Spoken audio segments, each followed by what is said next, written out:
علماء سے پوچھو اگر کوئی احرام میں مکہ جائے تو اس کے لیے سب سے افضل پہلا کام کیا ہے؟ اس کے لیے سب سے افضل پہلا کام یہ ہے مکہ جانے والوں کے لیے کہ وہ جائے اور سیدھا عمرہ کرے۔ احرام میں گئے عمرے کے لیے تو عمرہ کرے۔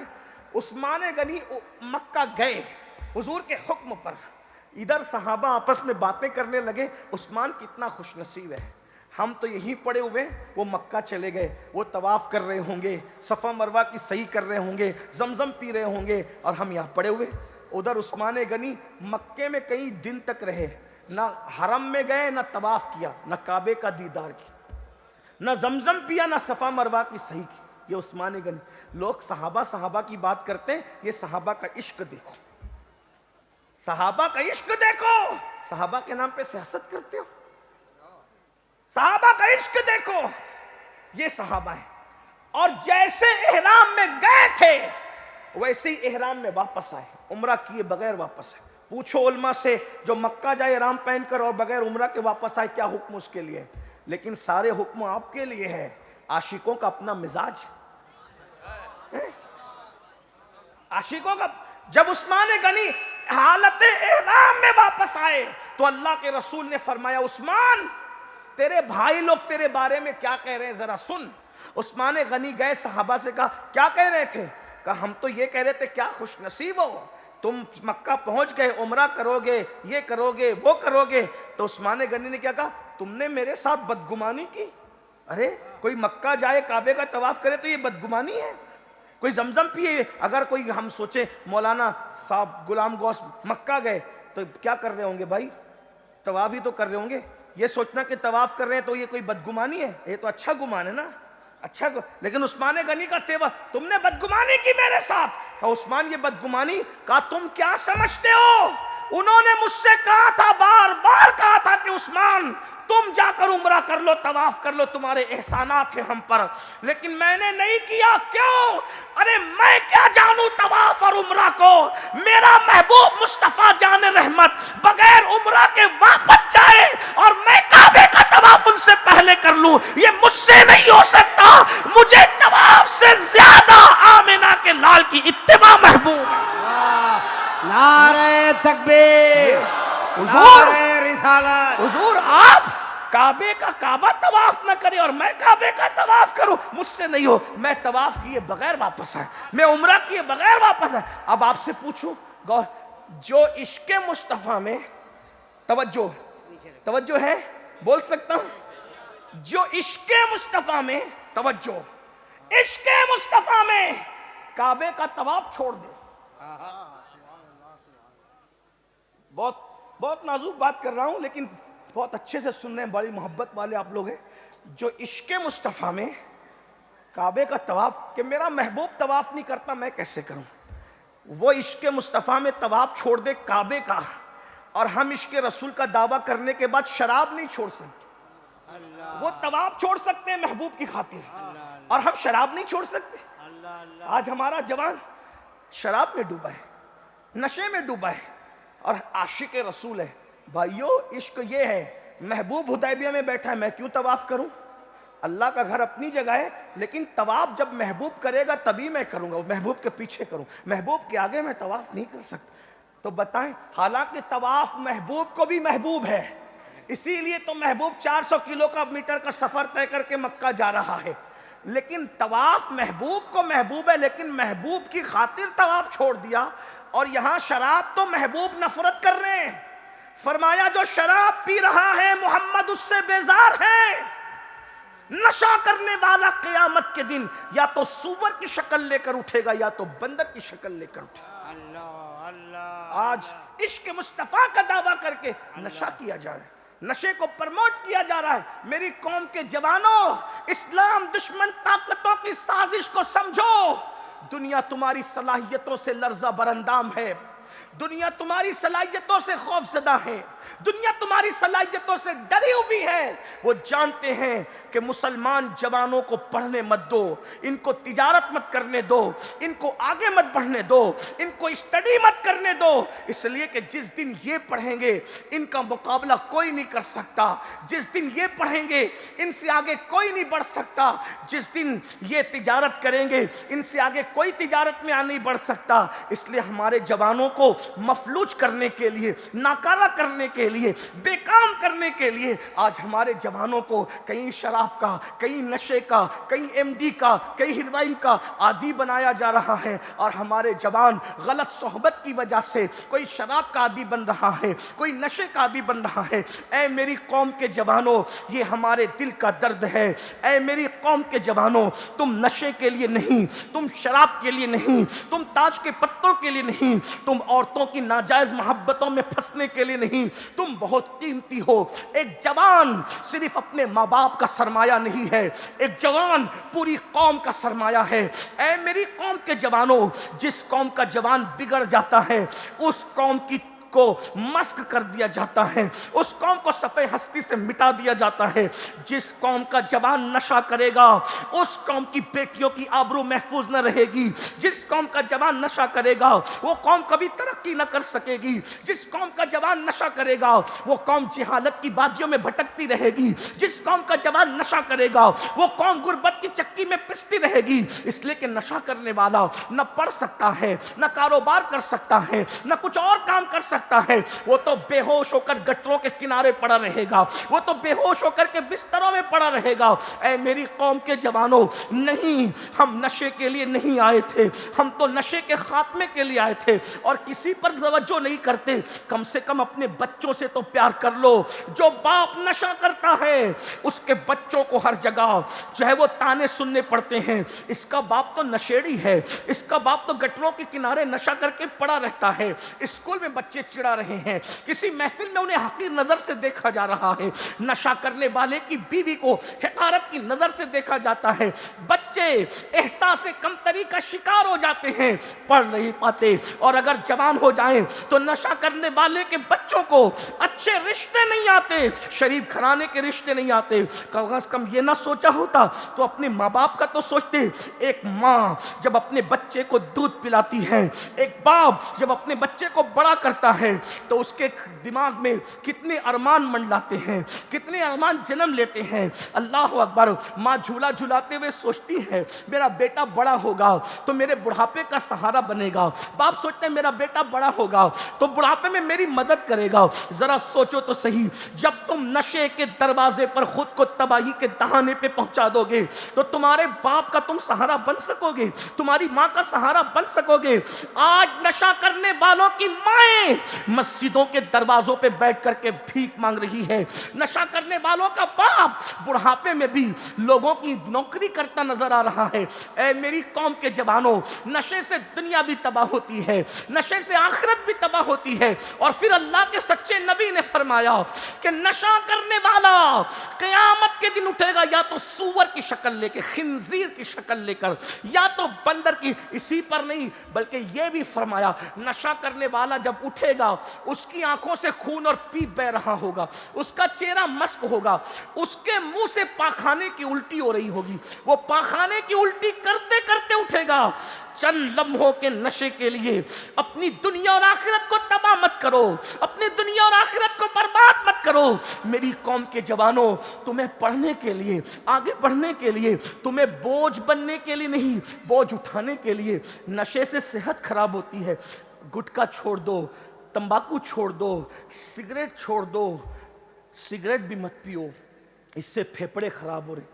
ہنسنے کی بات نہیں ہے. اپنے نبی کو دیکھو, اللہ کے رسول علیہ السلام نے پوری زندگی وہ کھانا نہیں کھایا جس کھانے کو کھانے کے بعد سستی آتی.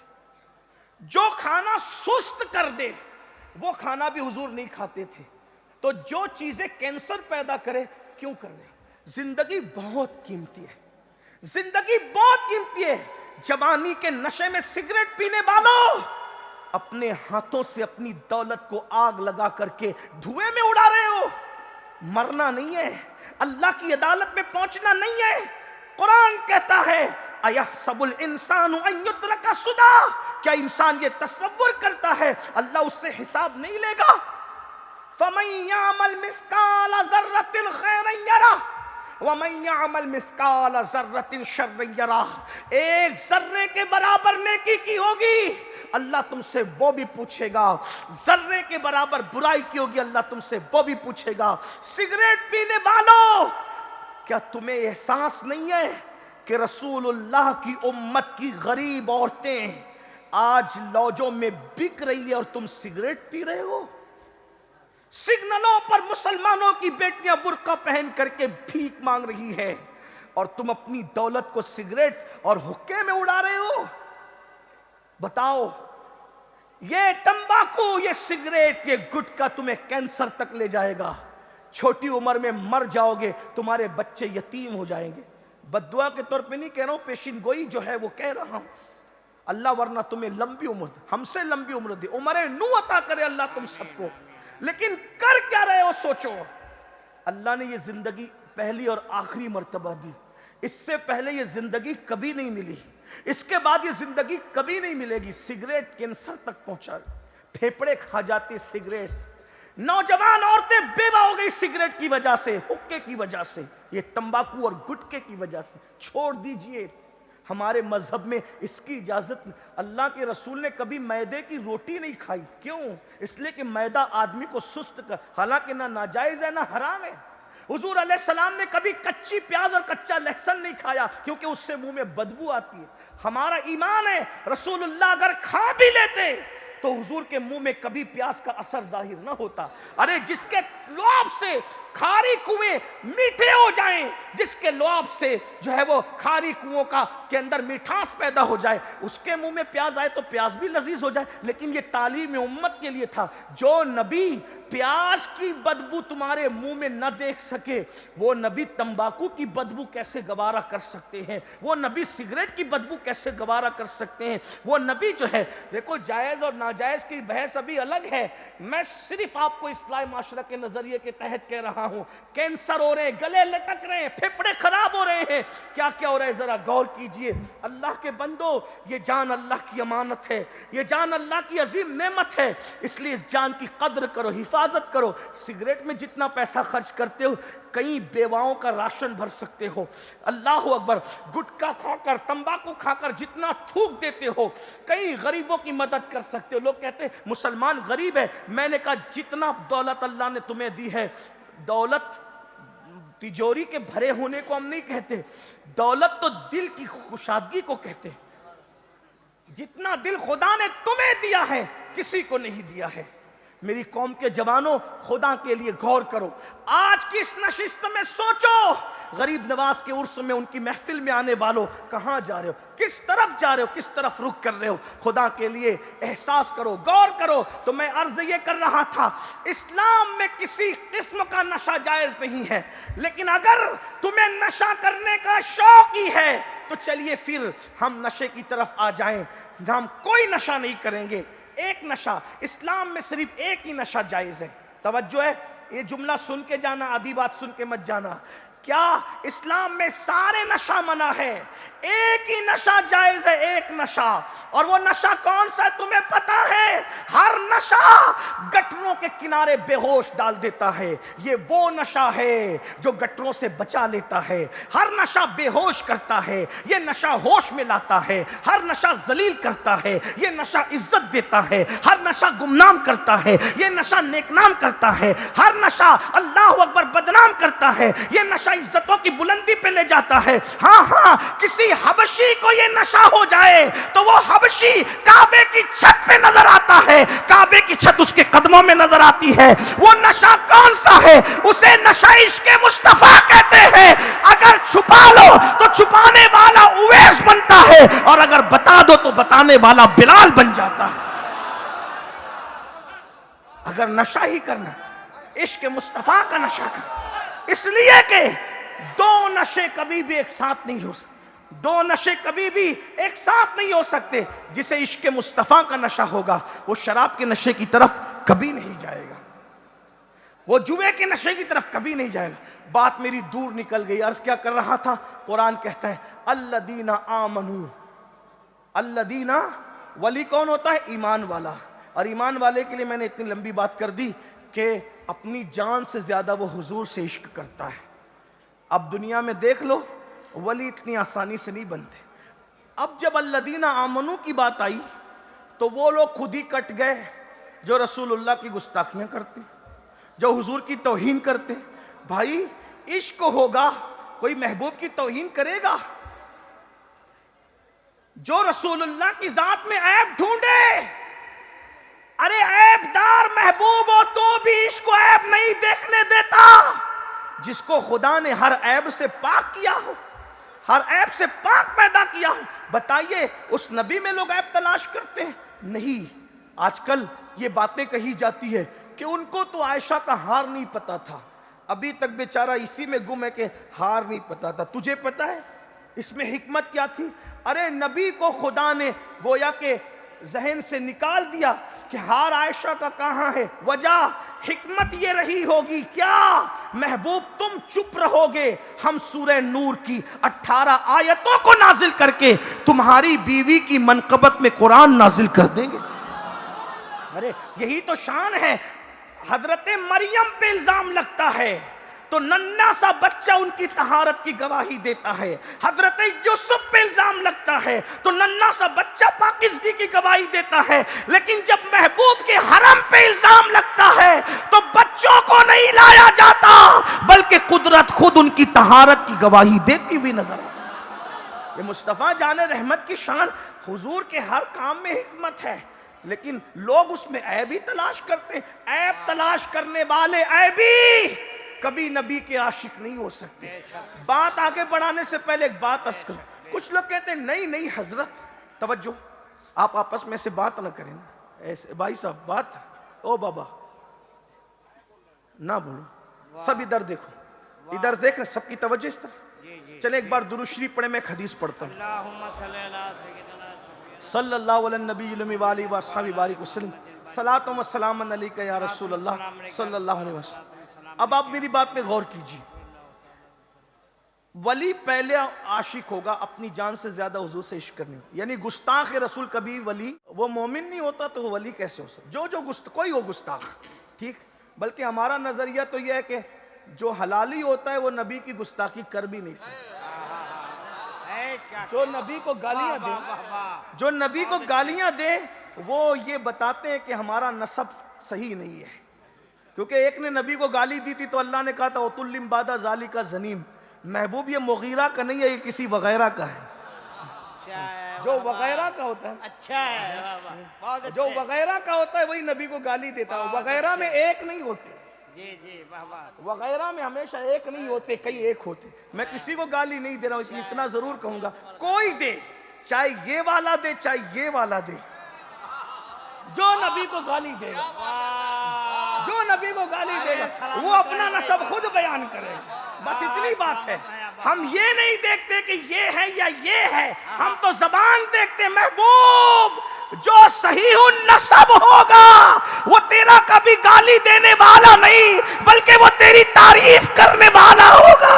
اور وہ تو یوں کہے گا سرور کہوں کہ مالک و مولا کہوں تجھے، باغ خلیل کا گل زیبا کہوں تجھے، حرمہ نصیب ہوں تجھے امید کے کہوں، جانے مراد کانے تمنا کہوں تجھے. ارے حلالی تو مراد ہی نہیں کہہ رہا ہے بلکہ جانے مراد کہہ رہا ہے.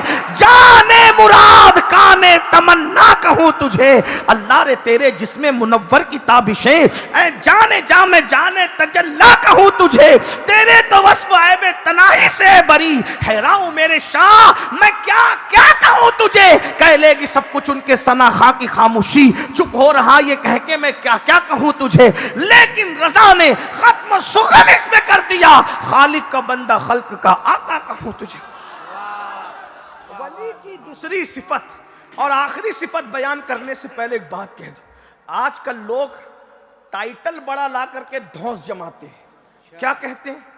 ٹائٹل بڑا لا کر دھونس جماتے. دھونس کیسے جماتے ہیں؟ کہتے ہیں ہم تو گالی نہیں دے رہا ہوں لیکن صرف اللہ کسی کی ہدایت کا راستہ بنا. ہمارا کام نہیں, ہم صوفیہ کے غلام گالی نہیں, حقائق بتا رہا ہوں, غور سے سننا. آج لوگ کہتے ہیں مولانا ہم اہل حدیث ہیں, یعنی ہم حدیث پر عمل کرنے.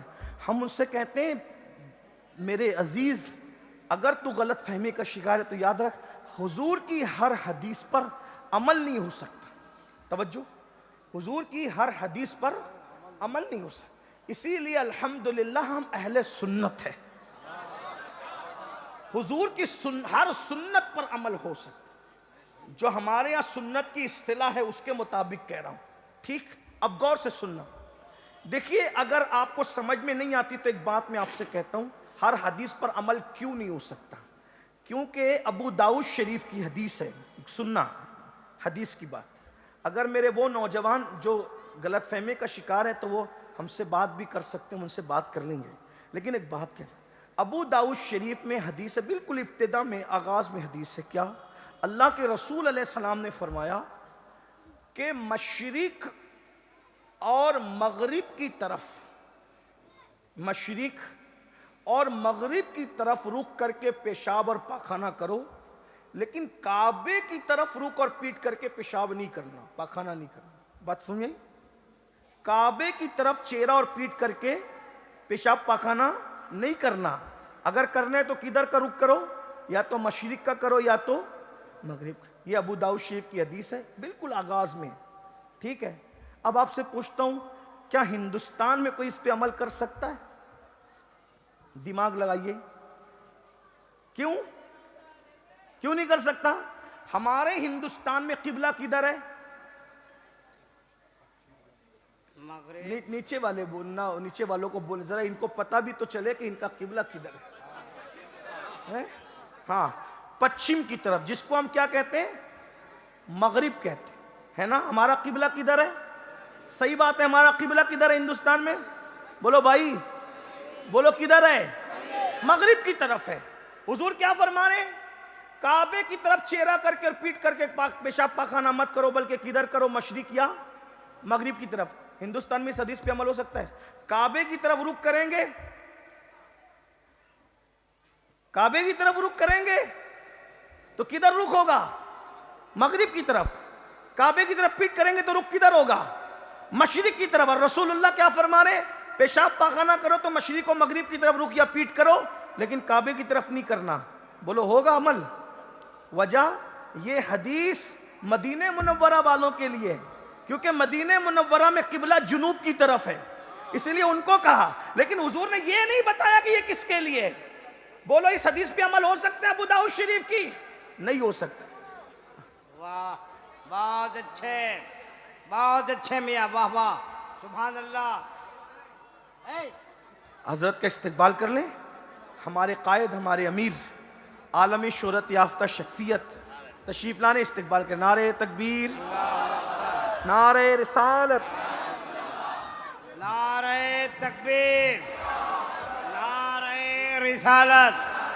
خواجہ غریب نواز کانفرنس, مذہب اسلام, مسلک اعلیٰ حضرت, مسلک اعلیٰ حضرت, مسلک اعلیٰ حضرت. نعرہ تکبیر, نعرہ رسالت. حضرت علامہ حافظ و قاری شاکر نوری میاں صاحب قبلہ, حضرت علامہ شاکر نوری میاں صاحب قبلہ. نعرہ تکبیر, نعرہ رسالت. دیکھیے عالمی شہرتوں کا مالک, ہندوستان کی بہت بڑی قیمتی سرمایہ, ایک عظیم المرتبہ شخصیت, خرامہ خرامہ ممبر نور کی طرف. آئیے ہم سب مل کر ان کا استقبال کرتے ہیں. بنگال کی راجدھانی شہر کولکاتہ میں جن کی سرپرستی میں جلسہ چل رہا ہے, آج وہ ہماری نگاہوں کے سامنے ہیں. حضرت علامہ مولانا حافظ و قاری حضور شاکر نوری میاں صاحب قبلہ بنفس نفیس. بیٹھ جائیں, اب میں اپنی گفتگو سمیٹ رہا ہوں. درود شریف پڑھنے سب مل کر ایک مرتبہ. ایک بار درود شریف پڑھنے میں اپنی گفتگو کو اینڈ کر رہا ہوں, اس لیے کہ ہمارے درمیان وہ ہستی, وہ شخصیت جلوگر ہے. پوری دنیا کے اندر سروے کیا جاتا ہے کہ مسلمانوں میں پوری دنیا میں 62 لوگ کتنے ہیں. تو کئی برسوں سے پوری دنیا کے 500 بااثر لوگوں میں ہمارے قائد ہمارے امیر کا نام آتا ہے. تو آپ اس ہستی کو دیکھ رہے ہیں جس کو سن کر ان کی تربیت میں رہ کر کئی لوگوں نے بولنا سیکھا, کئی لوگوں نے لکھنا سیکھا. وہ ہستی آج آپ کے درمیان ہے, پیر طریقت ہے, جن کو کعبہ شریف کے اندر جا کر کعبے کے اندر سجدہ کرنے کا شرف حاصل ہے. آپ یہ وہ پیشانی دیکھ رہے ہیں, توجہ فرمائیں. یہ میں بھی جو آپ کی ٹوٹے پھوٹے انداز میں خدمت کرتا ہوں, جو بھی ٹوٹی پھوٹی, یہ اسی مرد کلندر کی تربیت کا اور ان کی محنتوں کا نتیجہ ہے کہ ہم آپ کے سامنے کچھ بول پاتے ہیں. جو کچھ ہے وہ انہی کی تربیت ہے, انہی کے ساتھ رہ کر, ان کی بارگاہ میں زانوئے تلمس طے کر کے. یہ ہمارے استاد ہیں, ہمارے امیر ہیں. مولانا غلام غوث کہہ رہے تھے کہ آپ کو بعد میں تقریر کرنا ہے. میں نے کہا میں اپنے امیر کے بعد پوری دنیا میں کہیں تقریر نہیں کرتا. ایک مرتبہ ہمارا اجتماع کشتی میں تھا, حضرت کو لوگوں نے پہلے مائک دے دیا, حضرت نے 10-12-15 منٹ گفتگو کی, ساتھی ہمارے سب تھے. بعد میں میرے پاس مائک آیا, میں نے 2 جملے بول کر ختم کر دیا. استاد کے بعد بولنے کو میں بے ادبی سمجھتا ہوں. میں نے غلام غوث صاحب سے کہا اگر حضرت کی تقریر پہلے کرانا ہے تو پھر میں بغیر تقریر کے جاؤں گا, کیونکہ میں کہیں بھی حضرت سے پہلے تقریر نہیں کرتا. غلام غوث صاحب نے کہا لوگ مجھے مار ڈالیں گے. میں نے کہا مار ڈالیں, میں وضاحت کر کے آپ کو بچا لوں گا, آخری میں بتا دوں گا کہ یہ میری طرف سے تھا, تو آپ ناراض مت ہوئیے گا. شکریہ, نوازش ہے, نوازش ہے. محبتوں کے کچھ تقاضے ہوتے ہیں, ادب کے کچھ تقاضے ہوتے ہیں. میں بڑے بڑے مقرروں کے بعد بولتا ہوں, لیکن اپنے امیر کے بعد بولنا تو دور کی بات, میں ان کی موجودگی میں بھی بولنا پسند نہیں کرتا.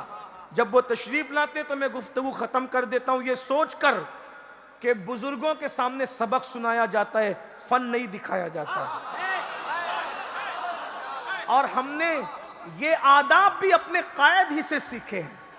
اس لیے کہ آپ جس شخصیت کو دیکھ رہے ہیں, ابھی آپ انشاءاللہ تعالی حضرت کو سنیں گے, بہترین گفتگو, ایک ایک جملے کو ایسا لگتا ہے کوثر و تسنیم سے لکھیں. آپ غور فرمائیں نا, بہت قیمتی, ایک ایک جملے میں لوگوں کی زندگی بدل سکتی. ہم کیا, بڑے بڑے علماء کہتے ہیں کہ آپ کے ایک جملے پر, خطاب کے ایک جملے پہ پوری کتاب لکھی جا سکتی ہے. ایسی ہستی کئی کتابیں لکھی, مجھ جیسے کئی, مجھ سے بہت بڑھ کر, میں تو کچھ بھی نہیں, بہت آخری درجے کا آدمی ہوں, مجھ سے کہیں بڑھ کر ان کے شاگرد ہیں, علماء شاگرد ہیں, شیوخ الحدیث کو یہ تربیت دیتے ہیں, مفتیان کرام کو یہ نصیحت کرتے ہیں. آپ کیا سمجھتے ہیں, ایسی ہستی کو آج آپ نے بلایا ہے, اور ہم انشاءاللہ ان کو سنیں گے. لیکن مولانا غلام غوث نے کہا میں اب بات آگے بڑھانے سے پہلے بات سمیٹ لیتا ہوں. تو اب میں بات کر لوں, آپ کیا آپ بات کر رہے ہیں, آپس میں بات کر رہے ہیں, میں کروں بات؟ درود شریف پڑھیں آپ. صلی اللہ علیہ نبی وآلہ وصحبہ بارک وسلم, صلاۃ و سلام علیک یا رسول. تو ہمیں کسی سے متاثر ہونے کی ضرورت نہیں. ہمارا مسلک قدیم ہے, 1450 سال پرانا مسلک ہے ہمارا اہل سنت و جماعت کا, ٹھیک ہے, جس کو آج صرف پہچان کے لیے مسلک اعلیٰ حضرت کہا جاتا ہے. ورنہ اہل سنت کے بانی مولانا احمد رضا نہیں ہے. اعلیٰ حضرت کے والد بھی سنی تھے. اگر وہ سنیت کے بانی ہوتے تو پھر ان کے والد کون ہیں؟ اعلیٰ حضرت کے پیر و مرشد بھی سیدی آل رسول احمد نوری سنی تھے. تم امام احمد رضا نے سنیت کی کسی نئے مسلک کی بنیاد نہیں رکھی. 1450 سال کا جو مسلک تھا اس کا اتنے مجموعہ نچوڑ کر کے ہمارے درمیان پیش کیا, جسے صرف پہچان کے لیے مسلک اعلیٰ حضرت کہا جاتا ہے. بات سمجھ میں آتی ہے؟ اور یہ مسلک کیا ہے؟ ماریرا مطالعہ سے اس کی تشریح یہ کی گئی, رسول اللہ کو ایسا مانو جیسے اللہ منوانا چاہتا ہے, اور ان کے دشمنوں سے ایسے دور رہو جیسے اللہ دور رہنے کا حکم دیتا ہے. اسی کو مسلک اعلیٰ حضرت کہتے ہیں. بلکہ اعلیٰ حضرت کی زبان میں مسلک اعلیٰ حضرت بتا دوں, دو کروں تیرے نام پہ جاں فدا, نہ بس ایک جا دو جہاں فدا, دو جہاں سے بھی نہیں جی بھرا, کروں کیا کروڑوں جہاں نہیں, یہ مسلک ہے. اور دشمن احمد پہ شدت کیجئے, ملحدوں کی کیا مروت کیجئے, غیظ میں جل جائیں بے دینوں کے دل, یا رسول اللہ کی کثرت کیجئے, شرک ٹھہرے جس میں تعظیم حبیب, اس برے مذہب پہ لعنت کیجئے چرچا انہی کا صبح و شام, جانے کافر پر قیامت کیجئے. تو میں عرض کر رہا تھا ہر حدیث پر عمل نہیں ہو سکتا. آپ نے ابو داؤد شریف کی ایک حدیث, ایک آخری بات, یہ حدیث پڑھتے صحیح ہے, یہ حدیث پڑھتے صحیح ہے, بعض مرتبہ ترجمانی اس کی غلط کرتے ہیں. اس میں آپ لوگ جو پڑھے لکھے لوگ نہیں ہوتے وہ گڑبڑا جاتے ہیں. جیسے مثال کے طور پہ ایک حدیث ہے بہت مشہور ہے, وہ بھی پڑھتے ہیں, ہم لوگ بھی پڑھتے ہیں. حدیث یہ پڑھتے ہیں وہ لوگ کہ اللہ کے رسول علیہ السلام نے فرمایا میری قبر کو عیدگاہ نہ بناؤ. یہ حضور علیہ السلام کی حدیث ہے. اس کو بہت پڑھتے ہیں یہ لوگ, ہمارے جوانوں کو گمراہ کریں. میری قبر کو عیدگاہ نہ بناؤ. اب کیا اتنی حدیث ہے میری قبر کو عیدگاہ نہ بناؤ, بس اتنی روایت ہے. اب اس پر یہ کیا کرتے ہیں کلاکاری, کیا کرتے ہیں کہ دیکھو حضور نے کہا قبر کو عیدگاہ مت بناؤ, تو جیسے عیدگاہ پہ بھیڑ کرتے ہو ویسے میری قبر پہ بھیڑ نہیں کرنا کبھی. جیسے بھیڑ کرتے ہو نا عیدگاہ پہ, ایسے بھیڑ نہیں کرنا کبھی. دیکھا جب رسول اللہ کے مزار پہ میلہ نہیں لگ سکتا تو شیخ عبد القادر کے یہاں کیسے لگ سکتا ہے, معین الدین صاحب کیا کیسے لگ سکتا ہے. یہ تو ایسی ہی بات کرتے ہیں نا, ہم غوث اعظم کہتے ہیں وہ شیخ عبد القادر کہتے ہیں, لیکن بہرحال کوئی بات نہیں. مسعود سالار غازی کیا میلہ کیسے لگاتے ہو, جب رسول اللہ نے اپنی قبر پہ میلہ لگانے کے لیے منع کیا تو وہاں کیسے میلے اور اس کرتے ہو. یہ سب شرک ہے. ہم نے کہا میلے کا ذکر تو حدیث میں ہے ہی نہیں. اللہ کے رسول نے تو بس اتنی بات کہی کہ میری قبر کو عیدگاہ نہ بناؤ, بس اتنی بات کی. اب باقی ساری کلاکاریاں تمہاری, کلا بازیاں تمہاری ہیں. تو کہا کیا مطلب, ایسے عیدگاہ پہ بھیڑ لگاتے ہو. میں نے کہا اگر یہی مفہوم ہوتا نا کہ جیسے عیدگاہ پہ بھیڑ لگاتے ہو میری قبر پہ بھیڑ نہ لگانا, تو میں کہتا ہوں جتنی بھیڑ روزانہ رسول اللہ کے مزار پر ہے اتنی بھیڑ تو کسی کے یہاں تصور بھی نہیں کیا جا سکتا. روزانہ لاکھوں لوگ نماز پڑھ رہے ہیں. اور رہی بات کووڈ میں سارے مزار خالی تھے, توجہ, کووڈ میں سارے, لیکن رسول اللہ کا مزار کبھی خالی نہیں رہا, کیونکہ حضور فرماتے ہیں روزانہ 70,000 فرشتے صبح آتے ہیں, شام تک درود و سلام پیش کرتے ہیں, اور 70,000 شام کو آتے ہیں, صبح تک درود و سلام پیش کرتے ہیں. حتیٰ کہ جو قیامت کا دن ہوگا اس دن بھی وہ فرشتے آئیں گے اور اللہ کے رسول انہی فرشتوں کے ساتھ میدان محشر میں تشریف لائیں گے. اور جب وہ آئیں گے مجھ سے خدمت کے قدسی کہے ہاں رضا مصطفیٰ جان رحمت پہ لاکھوں سلام. تو میں حضرت کے سامنے بات نہیں کرتا, لیکن اتنی اب آپ لوگ متحق کیا اہل حدیث صاحب ہے, کیا محدث ہے. بھائیو جس کو صحاح ستہ کا تلفظ نہیں آتا وہ چند باتیں رٹا کر کے ان کو رٹو طوطے کو بھیج دیا آپ کی محفلوں میں, آپ ان سے متاثر ہو رہے ہیں. جتنا علم حدیث آپ کے مسلک میں ہے کہیں نہیں ہے. شیخ عبدالحق محدث جیسا محدث ہمارے مسلک میں, شاہ ولی اللہ اور شاہ عبدالعزیز جیسا محدث ہمارے مسلک میں ہے, امام احمد رضا جیسا محدث ہمارے مسلک میں ہے. غریب نواز ایسے محدث تھے شیخ الاسلام کہلائے اپنے دور کے, 3 سال تک اپنے زمانے میں مسجد نبوی میں بیٹھ کر کے انہوں نے درس حدیث دیا ہے. ایسا محدث ہمارے مسلک میں. یہ تو 1857 کے بعد کی پیداوار ہے. تو پھر کیا مطلب ہے اس حدیث کا, اب بات سمجھو, آپ کو سمجھ میں آئے گا دھوکہ کیسے دیتے ہیں. حضور علیہ السلام نے یہ ضرور کہا میری قبر کو عیدگاہ نہ بناؤ, یعنی یہ مطلب نہیں کہ عیدگاہ کی طرح بھیڑ نہ کرو. اس پر کوئی حدیث ان کے پاس نہیں ہے, تشریح میں جو پیش کریں, لیکن ہمارے پاس کیا سنیے. ہم یہ کہتے ہیں کہ حضور نے یہ کہا میری قبر کو عیدگاہ مت بناؤ. اس کا مطلب یہ نہیں کہ بھیڑ مت کرو, بلکہ یہ کہا مطلب یہ نکل رہا ہے کہ جیسے عیدگاہ میں سال میں 2 مرتبہ جاتے ہو, عید اور بقرعید پر ایسے 2 مرتبہ نہیں آنا سال میں. بولو نیک سے نیک, متقی سے متقی کوئی سال میں تیسری بار عیدگاہ کبھی جاتا ہے؟ میں الحمدللہ عیدگاہ کا امام ہوں, میں بھی کبھی تیسری بار کبھی نہیں جاتا ہوں. یہاں بھی بہت سارے عیدگاہ کے امام, ہمارے شہر کی عیدگاہ میں کئی عیدگاہ, ایک امام مجھے بھی بنا دیا, کسی بیس کم علم کو بنا دیا, لیکن تیسری بار میں بھی نہیں جاتا کبھی, 2 ہی بار جاتا ہوں, تیسری بار نہیں. اور حضور کیا فرما رہے ہیں, میری قبر کو عیدگاہ نہ بنانا, یعنی جیسے عیدگاہ میں 2 مرتبہ آتے ہو ویسے 2 مرتبہ نہیں آنا. پھر کیا, جب جب موقع ملے تب تب آنا. کیوں؟ من زارا قبری وجبت لہو شفاعتی, جس نے میری قبر کی زیارت کی اس پر میری شفاعت واجب ہو گئی. نعرہ تکبیر, نعرہ رسالت, عظمت مصطفیٰ, شان مصطفیٰ. حدیث وہی تھی لیکن نظریں بدل گئی تو نظارے بدل گئے.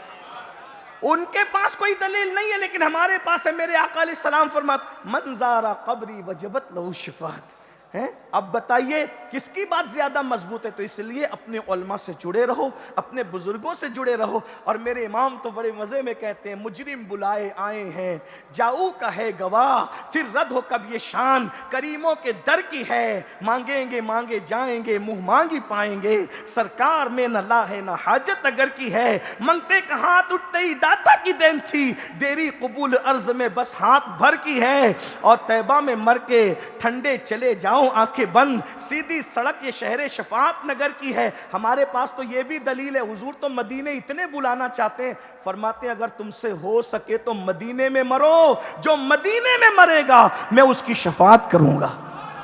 حضور تو چاہتے ہیں کہ مدینے. اللہ تعالیٰ ہم سب کو توفیق عطا فرمائے. آمین، وقت آمین. زیادہ ہوا، حضرت کے سامنے میں نہیں بولتا. آپ لوگ بیٹھیں، جائیں گے تو نہیں نا انشاءاللہ؟ نہیں بہت سنجیدہ گفتگو آپ کو سننا ہے، زندگی بدل دینے والی گفتگو آپ کو سننا ہے، آپ کو جانا نہیں. کلکتہ والوں آج بتا دو، ابھی کہا نا ہمارے بھائی ہلچل سیوانی صاحب نے، کلکتہ والے میزبانی بہت اچھی کرتے. بھائی بریانی کھلانے کا مطلب میزبانی نہیں ہے. آپ نے مقرر کو تقریر کے لیے بلایا تو آپ بیٹھ کر ان کی تقریر سنیں گے انشاءاللہ.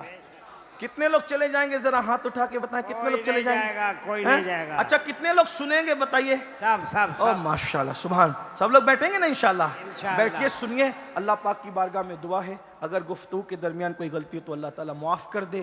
استغفر اللہ ربی من کل ذنب واتوب الیہ وما علینا الا البلاغ. میں یہ چاہتا ہوں کہ بہت اچھا ماحول ہے. ہلچل بھائی اگر اجازت دے دیں. اجازت. بہت اچھے ناظم ہیں ہمارے ہلچل بھائی، لیکن اب یہ وقت ہے کہ کوئی ٹائم ضائع کیے بغیر بالکل اسی خوبصورت ماحول میں اس خوبصورت خطیب کو پیش کرتے ہیں جن کے چہرے کی آپ زیارت کریں، جن کی پیشانی نے کعبۃ اللہ شریف کے جوف کی لذتوں کے سجدے لوٹے ہیں. حضرت نے مجھے بتایا تھا کہ جب میں کعبے میں داخل ہوا تو میں نے سوچا کدھر رخ کر کے سجدہ کروں، اس لیے کہ کعبے میں جدھر چاروں طرف جدھر چاہے سجدہ کر سکتے ہیں. میرے دل نے کہا جہاں حضور کے قدم ہیں میں وہیں پر سجدہ کر. جو ان کے قدموں میں پہنچ گیا وہ اللہ تک پہنچ گیا نا. تیرے قدموں میں جو ہے غیر کا منہ کیا دیکھے، کون نظروں پہ چھڑے دیکھ کے تلوت. بڑی عظیم ہستی ہے. میں کیا عرض کروں، کچھ کہوں گا تو آپ کہیں گے کہ آپ کے امیر ہے، آپ کے استاد، اس لیے آپ زیادہ کہنے. بس میں 4 مصرے دعائیہ پڑھ کر جو مجھے بہت پسند ہے، دعا بھی ہے اور اس میں کوئی مبالغہ بھی نہیں ہے، پہ حضرت کی بارگاہ میں التماس کرتا ہوں کہ حضرت ہم سب کو مستفیض کریں. تو میرے عہد کی تصویر ہے میرے قائد، تو میرے عہد کی تصویر ہے میرے قائد. افق افق پہ لکھی ہے حکایتیں تیری، غبار شہر پیمبر کی سر پہ چادر ہے، فلک کو چھونے لگی ہے یہ عظمتیں تیری. انشاءاللہ ہم بیان بھی سنیں گے اور آخری میں حضرت بیان کے بعد جو لوگ مرید ہونا چاہیں گے ان کو سلسلہ قادریہ برکاتیہ میں داخل بھی کریں گے انشاءاللہ تعالی، اور آپ لوگ مرید ہو کر غوث پاک کے سلسلے کی برکتیں بھی حاصل کریں گے. آئیے تکبیر و رسالت بلند کریں. نعرہ تکبیر، نعرہ رسالت.